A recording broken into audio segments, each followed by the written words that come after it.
On this episode of Blending Bourbon, Dixon and I continue our conversation with Jonathan Crocker from Frank August. Blending Bourbon is the podcast that takes you beyond the barrel and behind the scenes of the whiskey industry with master blenders Dixon Dedman and David Mark Young.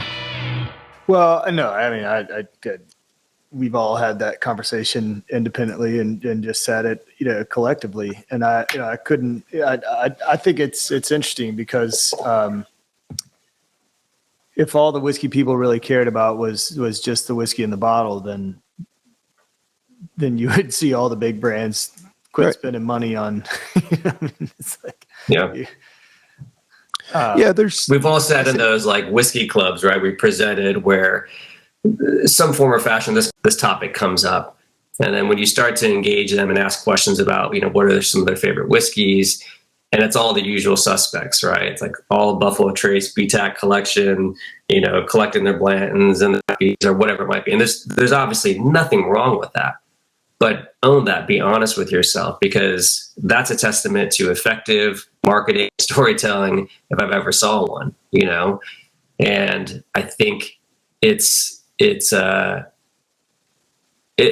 interesting to me for that enthusiast aficionado community. I think it's okay for them to say, like, yeah, of course, like I love this whiskey, but if you're really passionate about what's just inside that bottle, for me, the only question you should ever ask is it good? Do I like it? And for me, I want to explore, if I'm going to a new bar or restaurant and they've got a great, spirits menu, I'm always asking, what's new? What do you have that you think is interesting? Because I can drink what I drink anytime I want. So that's what I try to do personally, try to push myself as much as I can, as often as I can. I love that. Yeah, I think that's important. I think product familiarity, they call it, knowing what's out there, knowing the competition, knowing what other consumers gravitate toward and why, but experiencing it as well. It's very, very important.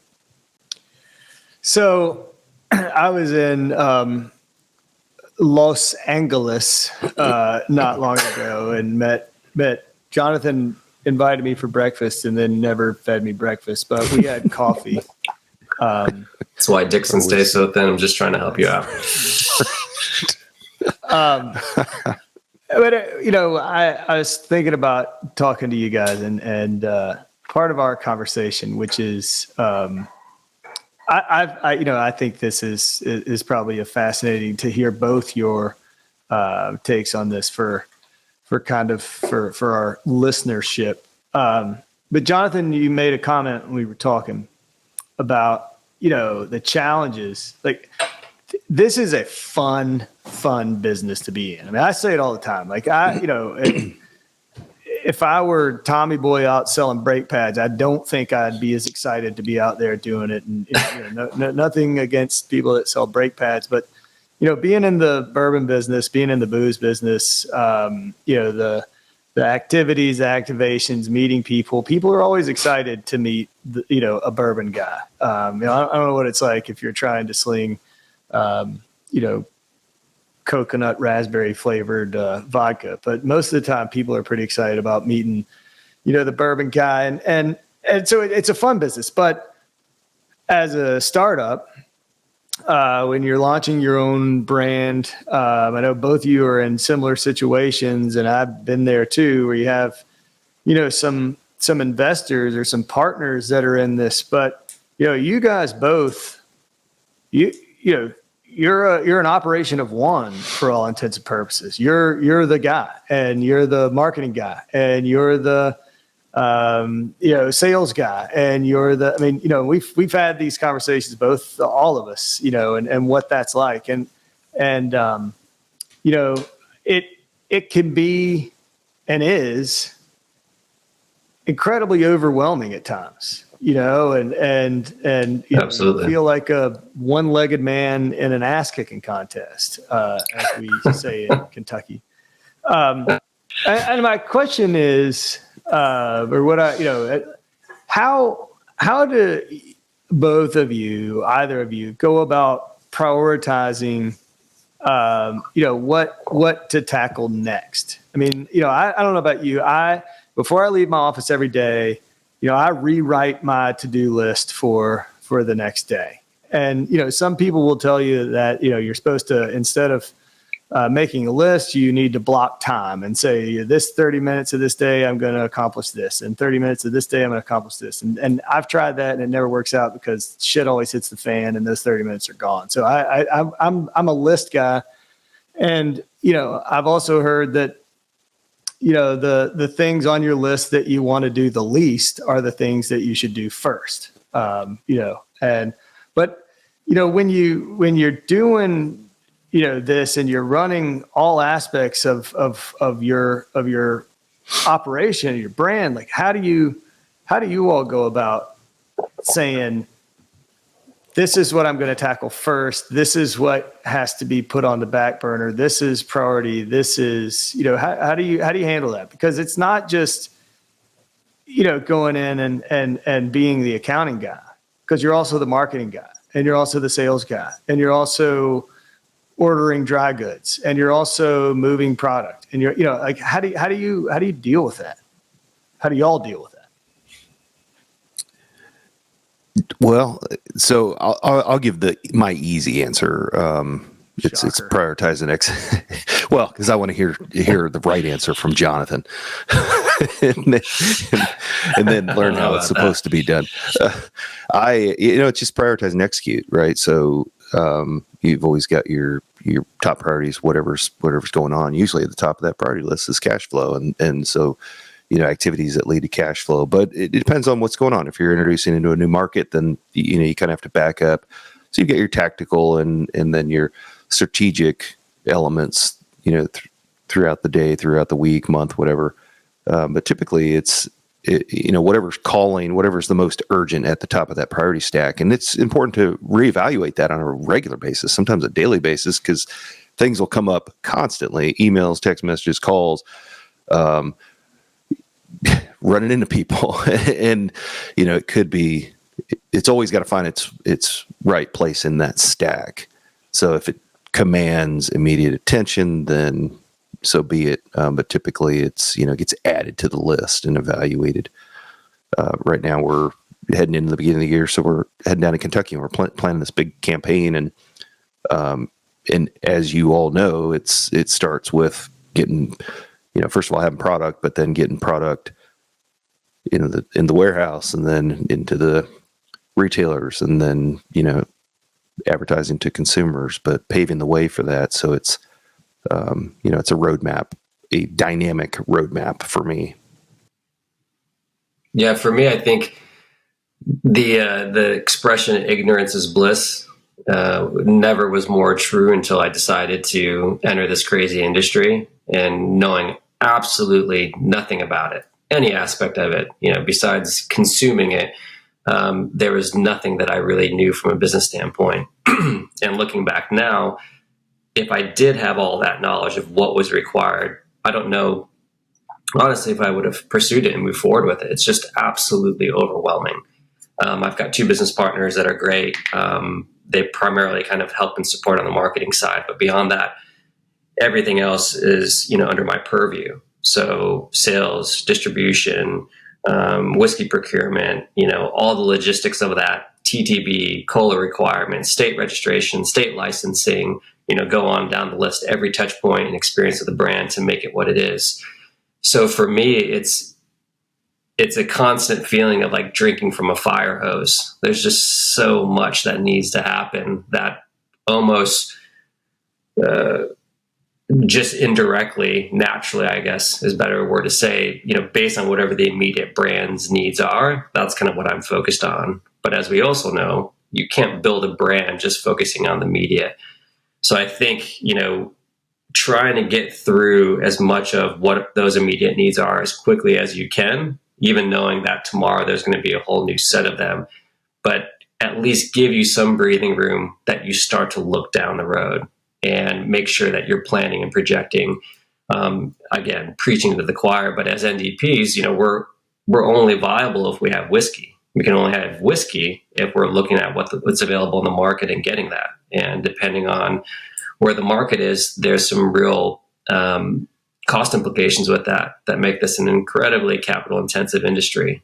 So it forces you to look not even just a year down the road or 2 years down the road, but truly looking 3, 5+ years down the road.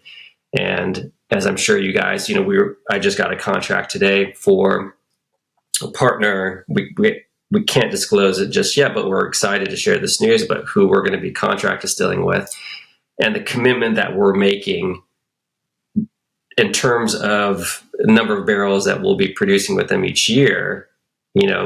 We don't really touch our whiskey until it's about 5 years old for our small batch. So thinking about once they go online in January of next year, waiting another 5 years, we're making an investment in a product that we can't touch until 2030. And it's a huge financial investment. So, it's nuts. It really is.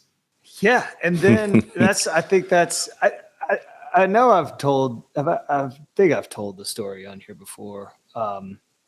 It was a great, I love this story. One time I was listening to a guy named Dave Shurek. I don't know if y'all know Dave, but Dave was at Woodford for a long time, Brown Foreman guy. And now he does a lot of consulting and just a wealth of information. But Dave was talking about giving a tour one time, and this guy just basically reading him the riot act that he loved Woodford Reserve and he couldn't get Woodford Reserve. And he just wanted, why can't he get Woodford Reserve? Why isn't there Woodford Reserve? And Dave looked at the guy and he said, "Tell me about your business." The guy said, "I'm CEO of this company. We make widgets." Dave says, "Okay, how many widgets you guys sell, y'all selling this year?" And the guy's like, "Oh, we're going to sell 1 million widgets." And he's like, "What's your, what's your forecast for next year?" He's like, "We're looking at a 10% increase. We're looking at 1.1 million widgets."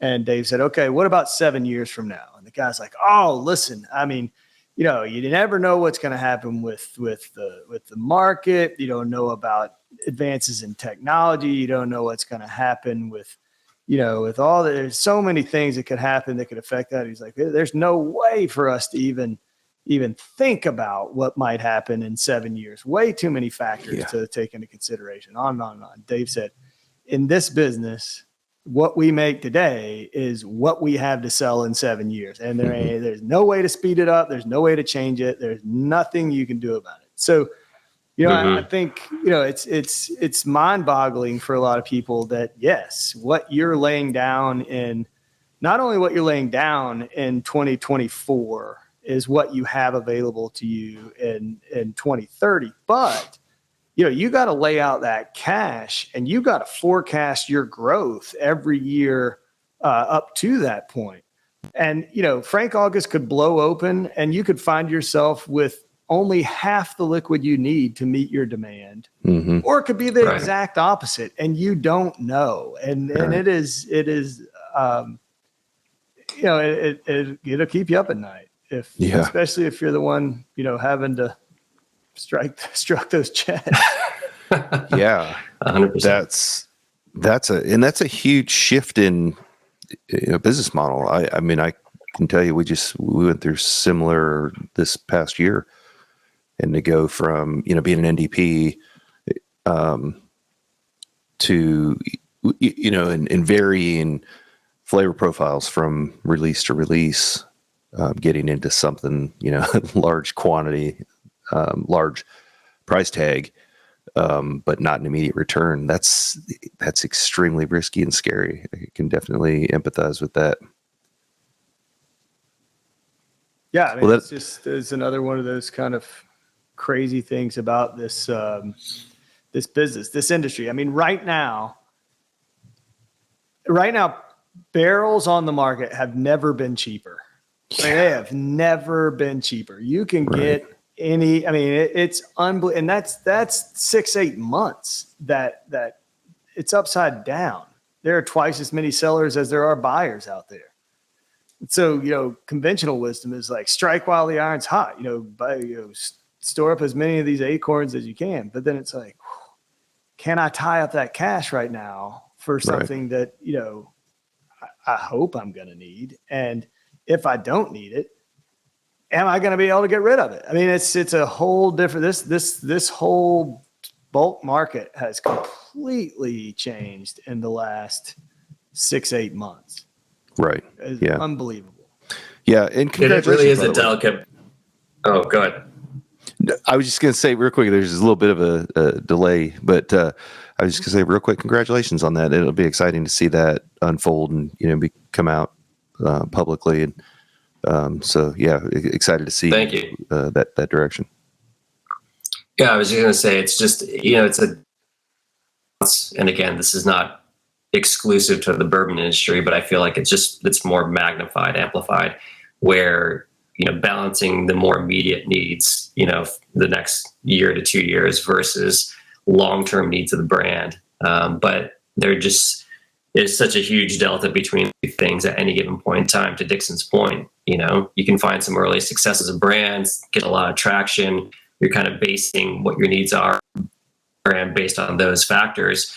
But at the same time, if you roll that out and you project based on how things are going 5, 6, 7 years, the amount of capital that you need to support that astronomical, at times. So Yeah. It ebbs and flows quite often. Yeah, it does. Unless you're Dixon Deadman, you just wave your magic wand and your 8-foot chains and magic barrels I will not just appear suddenly. I will not dignify that comment with a response. I have a question for you guys as NDPs. I think we hear this idea of transparency important within the industry and the community than it's ever been. What does that mean for you guys? How do you interpret that, and how do you address that as an NDPs?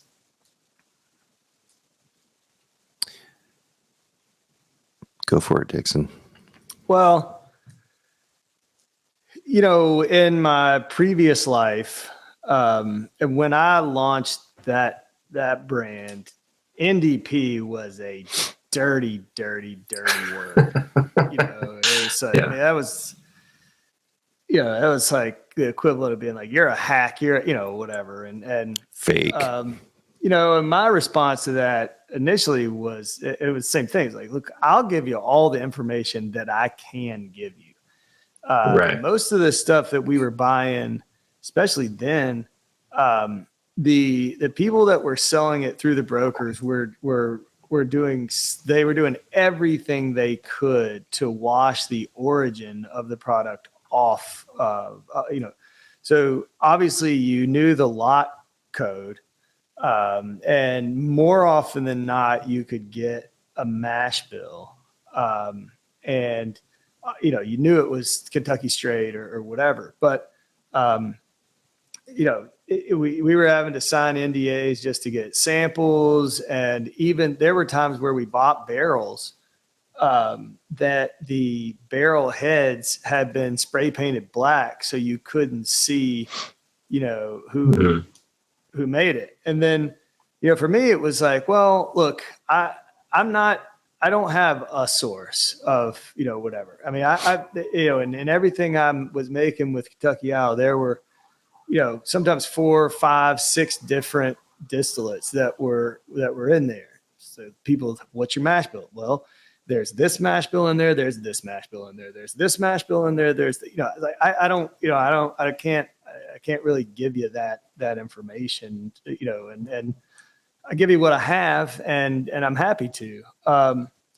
In my, with 2XO, what has made this I mean, I pinch myself every day. I've said this a million times, but, we had the brand and we were about to have to go back to the market. We were going to have to take on investors, give up equity, and go start sourcing stuff and trying to build, eventually long-term contracts. And I ended up, when I partnered with Prestige and they had these two, supply. I mean, we have, I can go as far as I want with this brand and never have to go to the market. We have two hard and fast contracts that grow year over year. And unfortunately what comes with those things is they say, look, as soon as you start talking about specifically where this comes from, you ain't getting any more. And I tell people all the time, look, I'd do anything in the world to tell you. I'm an open book. But if I lose what I've got here, I'm done. And I think, one of the things that I always say, and this is really important to me, is that, yes, do I have two people that are producing specific distillates just for our program? Absolutely. Does it stop there? Absolutely not. We're leaning into double barreling, the chain program. I'm putting my spin, my thumbprint on every drop of liquid that goes into 2XO. So it's, whether or not the name of the place or you don't, they make it. It comes to me, and I control all maturation and additional oak exposure to develop it into what I want it to be. That's just, that's the only way I know how to handle it. I mean, you look at cars, and nobody drives a car that's all made by one, comes down, the parts are sourced from all over the world. Yep. That's my take is, I'm not making it in my backyard or in our facility. It's being made for our program. It's different. The liquid is different than what goes into any other brand that's out there. And we take further steps to make it our own. And that's just what it is. And it's hard. I understand that people are saying, well, you're not transparent. Well, you know what? It's not that I'm not transparent. It's that I am honoring the wishes of my partners that make what we're doing, a reality. And, it wasn't my decision. It was their decision. I got to honor that, and that's what makes good. Absolutely. Yeah. I've embraced and highlight the blending aspect of it, as an NDP. I spend a lot of time talking about my processes, the acquisition of barrels, the personal experience of going out to smaller distilleries and buying small batches, sometimes single barrels, and blending them together. And so we've, that's kind of a distinguishing component for us, separates us a little bit. We're unique, and the batches we're pushing right now, they're a little bit, got some Kentucky, they've got some Indiana, which most consumers are familiar with, but we've also got some Louisiana components in there. And then our rye is even a more complex blend of batches from around the country. And, we've been fortunate enough to build up a pretty unique inventory of barrels that consists of whiskey from a lot of states around the country. And so I'm excited to introduce those blends and highlight, a lot of times when it's the smaller distilleries, we'll talk about those, but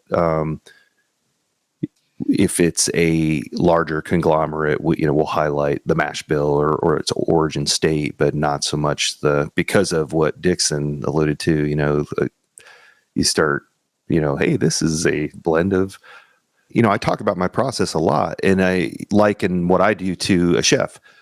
A chef says they're going to make beef, chicken, pork, fish, and then they start with that kind of baseline meal, and it's a bourbon, a rye, a wheat, single malt, and then from there they incorporate their ingredients, their sauces, their spices, which that's my inventory. I'll start with, okay, we're going to make a bourbon, and we have this set of components or ingredients to work with, and that's what we do that differentiates us from some of the, a lot of the product that's out there. So I'm trying to hone in on those savory components. I'm trying to round off those unsavory pieces and, accentuate just get really creative, take something good, make it better. I feel like Absolutely. I've heard that analogy before. I don't know where. I feel like you? It sounds familiar. I think it was in one of our past podcasts. That the one thing, sometimes those questions are tough. and sometimes it's hard when you answer those questions to feel like you've really, because you're kind of answering those questions to a certain extent with your hands tied behind your back. Right. It's tough. But the thing I have to remind myself, I think, that somebody told me is like, if nobody was asking, then nobody would care. And the fact that they're asking and they're interested, means that they want to know more. And that's what you want, is you want people to want to know more. And so I think in a certain way, I try to remind myself that their interest in what we're doing is a compliment. It is a positive. Absolutely. And it's hard, because I think we all want to be comfortable that we're putting all our cards on the table. You don't want, it's not like, look over here, don't look over here, look over here, don't look over here. But, to get kind of a foothold in this, a lot of times you have to acquiesce to the wishes of some people who are, who you're working with. And that's just the nature of it. Damn. $1 million. Yeah. I think we kind of, I actually just typed your question into ChatGPT and read what it said.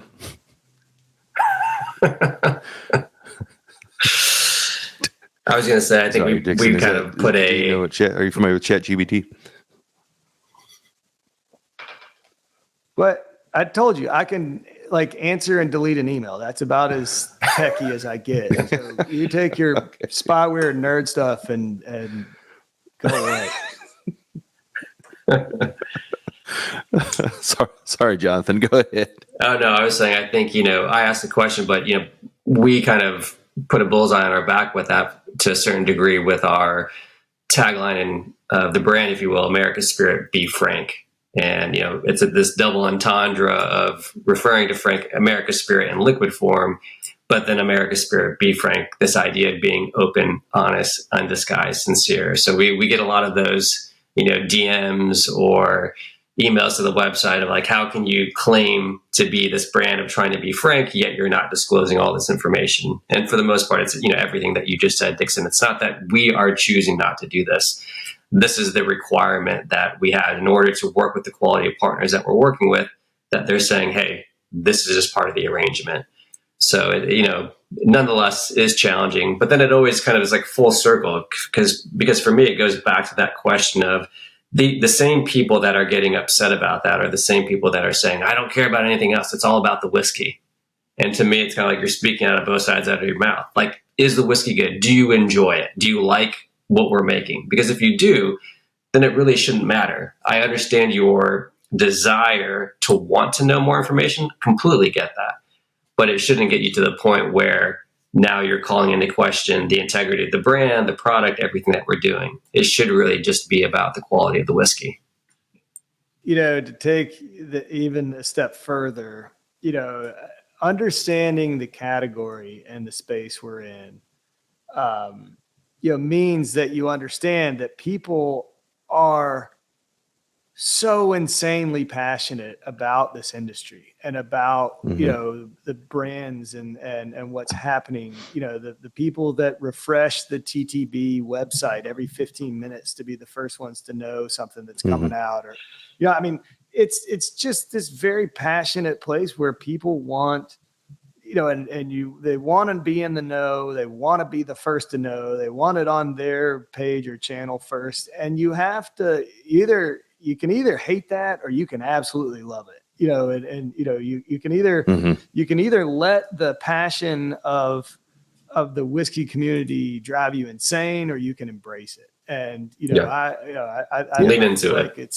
It's a much safer, and much more enjoyable, if you take that approach to say, hey, these are passionate people, and how do we engage and make this, a positive. Absolutely. Yeah. And there's, everyone's palate is different. So the variety of whiskeys that are out there from all around the world, there's so many options. And so why wouldn't people be picky? This isn't McDonald's versus Burger King or Ford versus Chevy or Coke versus Pepsi. It's, you've got a lot of choices out there, and passionate people love what they love. So they're going to push and support what they love. And that's what everybody does. You have so many different SKUs that are out there. And so it's not just two different camps. It's as many camps as there are whiskey SKUs out there. And there's no single product that can check every box to satisfy every consumer. It doesn't matter whether you're an NDP or a distiller, or you disclose or you don't disclose. There's always going to be some, level of scrutiny, because of the passion of the consumers. It's interesting as you're describing that. It made me realize that there's probably more competition amongst the consumers than there is the producers. I don't know of any other industry that's like that.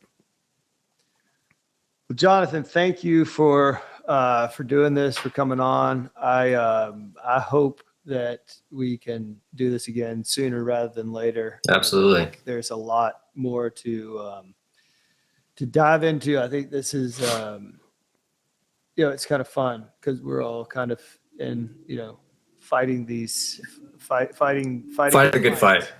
Fighting the good fight. And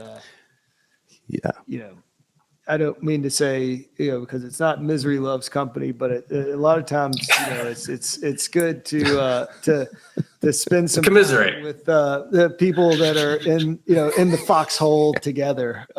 So this is great. Thank you for joining our therapy session. No, I appreciate you guys having me. Anytime. Congratulations to both of you as well. And we're excited to see what's ahead. Well, thanks everybody. Thanks for joining in. Jonathan Crocker, thanks for joining us and sharing your backstory. Again, we look forward to having you. Everybody, don't forget to like, subscribe, share, comment. Until next time, cheers, everybody.